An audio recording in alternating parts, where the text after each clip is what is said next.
And welcome to Up Close. No question, Michael Bloomberg has changed the equation in the race for the White House. The Democrat turned Republican, turned independent, turned Democrat again. Former mayor of New York, not exactly with a stellar performance in his first presidential debate. He appeared unprepared to answer the obvious questions in a verbal assault by his opponents. The good news for Mr. Bloomberg, only about 6% of Americans actually saw him that night. Most will see him in TV ads. This morning, a conversation with two men who debated Mike Bloomberg in his first two campaigns for mayor. Former public advocate Mark Green, he's on the right of your screen, and former Bronx Borough President Fernando Ferrer. Everyone calls him Freddie, and so will we. Gentlemen, thank you for appearing on Up Close today. Delighted. Thank you. Good to be with you. I'll start with you, Mark, since you were the first to run against him. What was your reaction when he got into the race for president? What's your reaction now to what's happening in the race? We saw his method against both first me and then Freddie, which is he didn't get to the big stage of mayor or near president because of his retail politics, his charm, his voice. And when people say he spends a lot of money, that's so underestimated. It's like a drizzle compared to a 30-foot ocean attempting to drown an opponent. And so when I saw this, Freddie and I were talking before the show, I have some staff from who worked with me in 2001 who tell me now they can't watch Bloomberg. It's hard not to watch him because it triggers old memories. Conclusion, his debate performance was awful, but not lethal.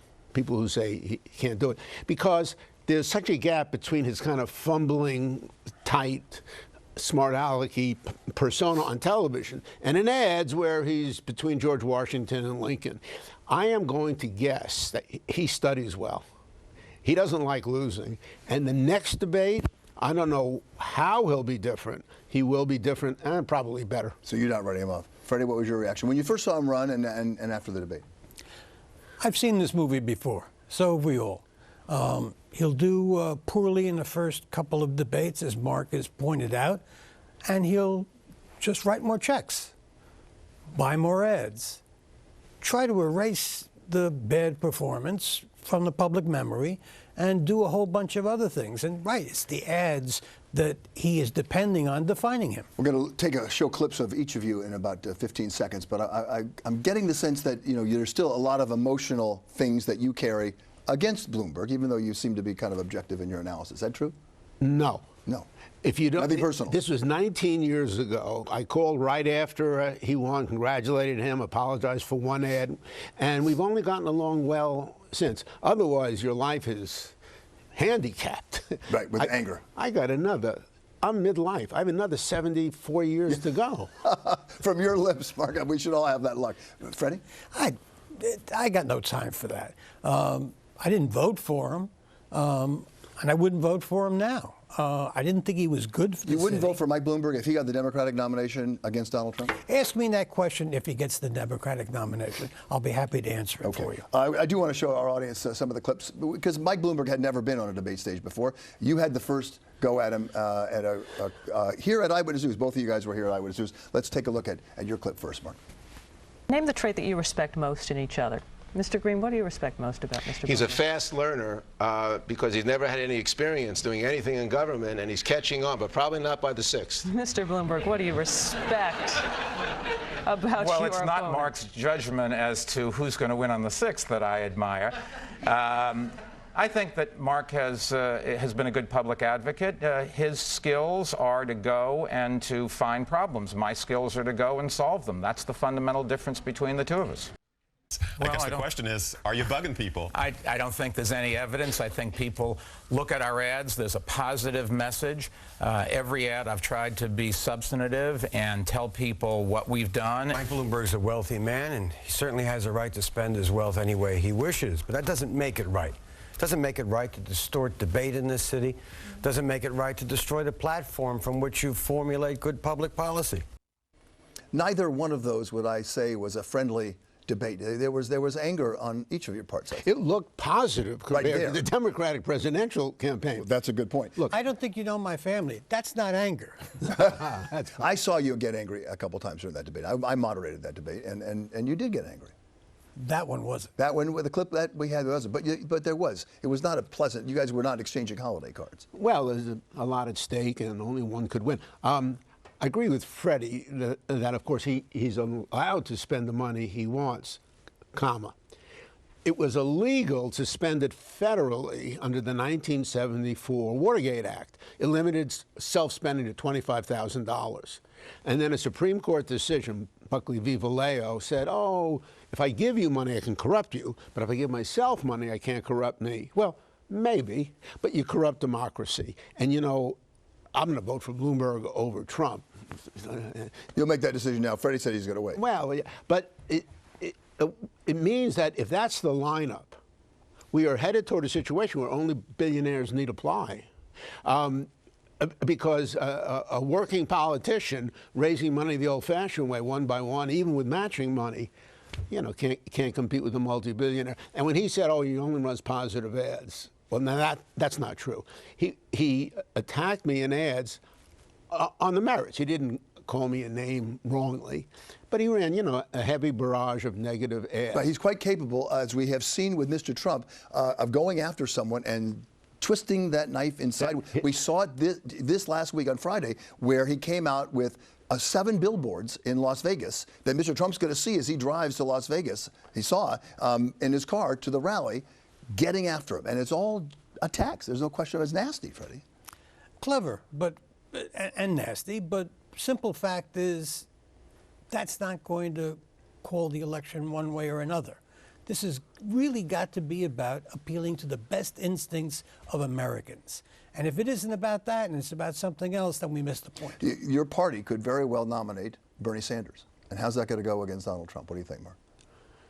I'm an Elizabeth Warren supporter for the last 2 years. If Bernie is the nominee, I'll go all out. Look, each nominee, Freddie and I in our day, have something that's not perfect. And we have an Achilles heel. So Bernie has an Achilles heel. Trump will run it. Capitalism versus this, he's not going to be delicate. This communist. Of course, Trump's in bed with the leading communist in the world, Vladimir Putin, but inconsistency is not Donald Trump's problem. And so Bloomberg called him a communist, too. I'm sorry. At the debate. Did I say Trump? No, you said Trump. Trump called Bernie a communist, and Bloomberg did in the debate. And so the party may end up having to decide between a plutocrat, a Democrat, or a Democratic socialist, or maybe someone who's a very progressive senator, but who conveys neither extreme and tries to unite both wings of the party. We're running out of time, but I want to ask these questions. When you saw Bloomberg react to the questions that Elizabeth Warren started with, he had to have known those questions were coming up. He's got all this money. He did not seem prepared in terms of training, in terms of figuring out what he's going to say when he responded. He was uncomfortable, Bill, and not because he wasn't prepared. He had to be prepared for it. He's got the best operation money can buy. That's not it. There were no good answers. The only good answer could be, well, yes, I'm sorry I did that, and I will undo all these NDAs. All these non-disclosure agreements. But he wasn't going to say that. He wasn't going to do it. He doesn't want to release those people from telling exactly what happened and their own story. It's like Donald Trump with his taxes. He should be transparent and release his taxes like everybody. Mm-hmm. But he knows there's some laundering of money, there's some illegality that no matter what, he's not going to. And so Mike knows that some of the women may say something adverse. What happened to Mike is for decades, he's been surrounded by people dependent on him politically or financially. Yes, sir. Yes, sir. And when he had someone like Elizabeth Warren, his worst nightmare, a Harvard law professor and a very tough woman, yep. he melted. And he's going to have to rise to the occasion, although there may not be any good political or moral answer to why don't you allow the women to speak. Quick question and quick answer. Was the city better under Mike Bloomberg in those 12 years? Better than it was when he started? I think so, with one big exception, the way he victimized young men of color. With stop and frisk. As a way of theoretically reducing crime. And it didn't reduce crime, but it created a cop community fight. Freddie? There were a few exceptions, but I don't want to relitigate my own contest against him. Yeah, he did much better than his predecessor, Rudy Giuliani. Yeah. Don't forget, when a debate, the last debate he ran, the race he ran on a debate that I moderated, I asked Bill Thompson to give him a grade, and he gave him a D-, which the whole audience just, dropped their jaw. Mike Bloomberg said, Thompson was a good public advocate. I do want to say, Mark, you have a new book out, written with Ralph Nader, your old partner, Fake President. It's called Decoding Trump's Gaslighting, Corruption, and General BS. Is what you called it. And so it's about Trump, not Bloomberg. And you are going to vote for Bloomberg if he's up against Trump.